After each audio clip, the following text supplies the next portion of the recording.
Welcome to section 7. In this section, we are going to see recipes for working with files and directories in Go language. And we are going to start off with checking the existence of a file. So let's create a file here and log.txt. And we're gonna add something here, but we're not gonna read the content of it, so it doesn't matter what we add here. Now here, I'm going to use OS package to check if a file exists or not.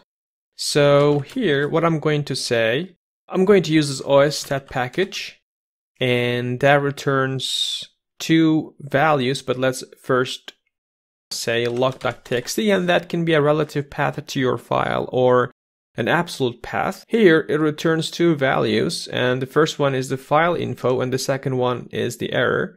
So I don't need the file information, just the error itself, because I'm gonna check the error and to see if the file exists or not. And here what we say is, if the error is nil, that means if there's no error occurred, then the file do exist.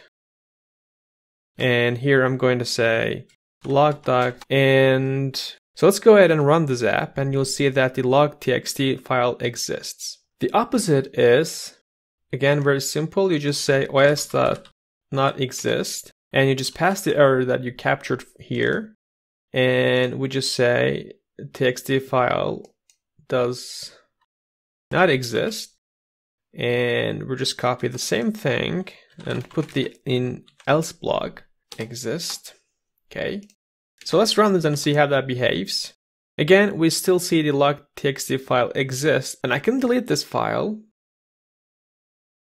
And now let's run this, and now we see the file does not exist. And that's how you can easily check if a file exists or not.